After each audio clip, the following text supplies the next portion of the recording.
جہانگیر سنگانی رضی اللہ تعالیٰ عنہ، میں کہتا ہوں تاریخ کا مطالعہ کیا جائے.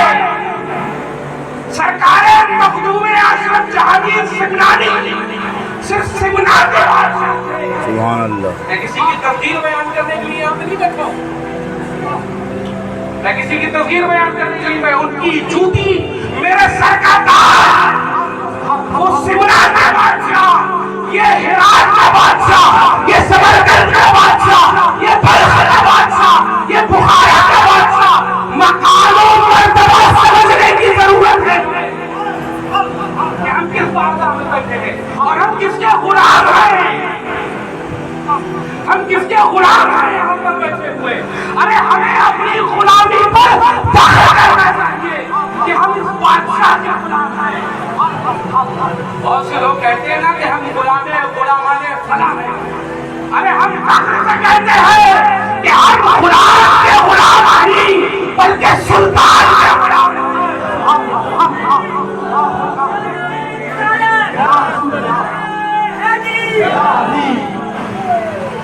ہم سلطان کے غلام ہیں.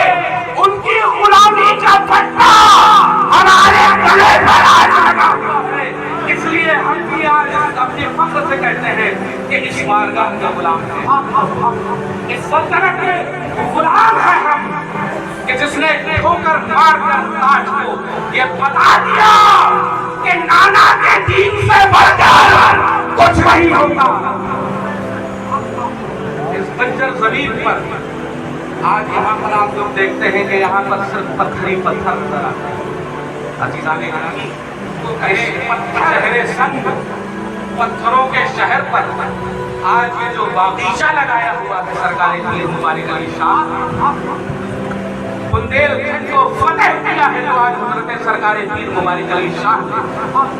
لوگ آ کر یہاں پر جس کو اپنی دستار بلند کرنی ہے بلند کر لے، لیکن بندیل کھنڈ کی شاہ ولایت یہ بارگاہ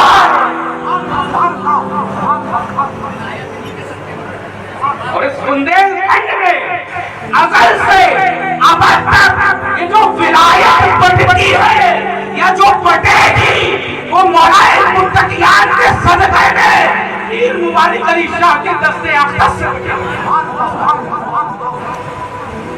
جہاں کے بھی سجادہ نشین بن جاؤ، جہاں کے بھی غلام بن جاؤ، لیکن جب تک سلطان کا پٹا گلے میں نہیں ہے تو بے پٹے والوں کو ہمیشہ آوارہ کہا جاتا ہے.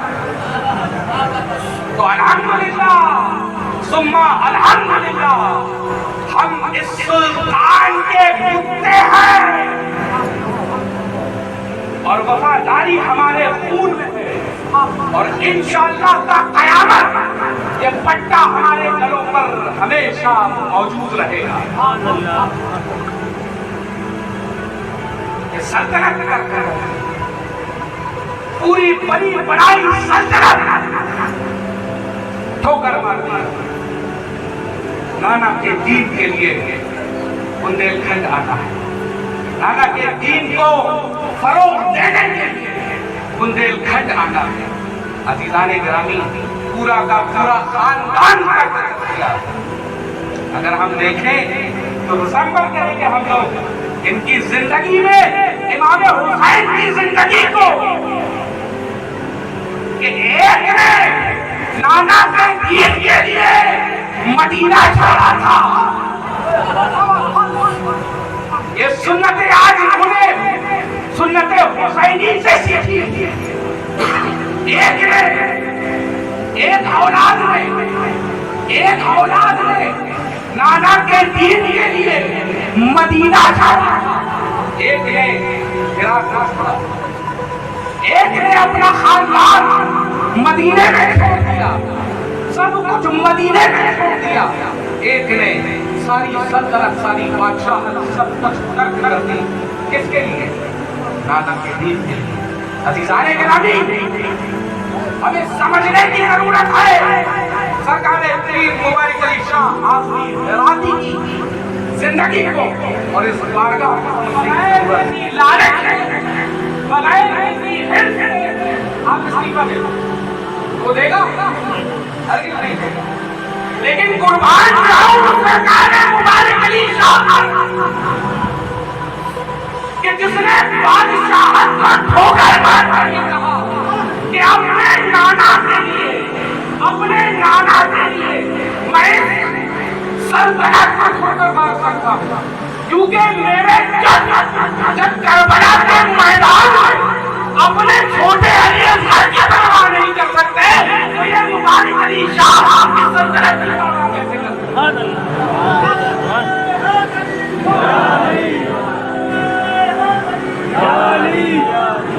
یہ مبارک علی شاہ اس سلطنت کی پرواہ کیسے کر سکتا ہے؟ ایک نواب ہوتا ہے اور ایک تعلقہ دار ہوتا ہے، ایک زمیندار ہوتا ہے، اس کے اوپر ہوتا ہے راجا، اس کے اوپر ہوتا ہے مہاراجا، اس کے اوپر ہوتا ہے سلطان،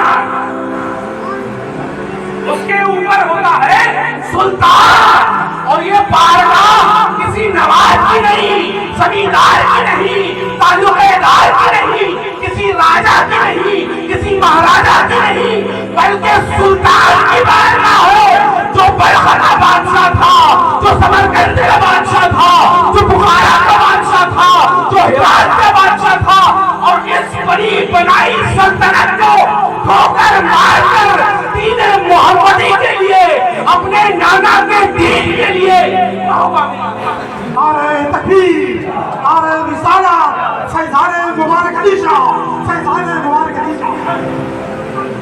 کائنات میں کہا جاتا ہے نا کہ اس میں آپ لوگ دیکھتے ہوں گے کہ یہ بارگاہ تاریخ السلطنت ہے، تو تاریخ السلطنت کون ہوتا ہے؟ ابھی یہاں پر اگر آپ کا ایک 4x4 کا دیوان ہو یا ایک چھوٹی سی کوٹھی بنا دی جائے یا ایک مکان بنا دیا جائے اور اس کے بعد کہا جائے کہ اس مکان بنے بنائے مکان سے باہر نکلنا، تو کون یہاں پر بیٹھا ہے جو خوشی سے اس چیز کا اظہار کرے گا اور کہے گا کہ ٹھیک ہے نکل جاتے ہیں؟ کوئی نہیں کہے گا نا، مقدمے کر دیے جائیں گے، قتل ہو جائے گا، جھگڑے ہو جائیں گے، فساد ہو جائیں گے۔ ابھی آپ ایک سانسد کے پاس چلے جائیں، ایک ودھائک کے پاس چلے جائیں، ایک IAS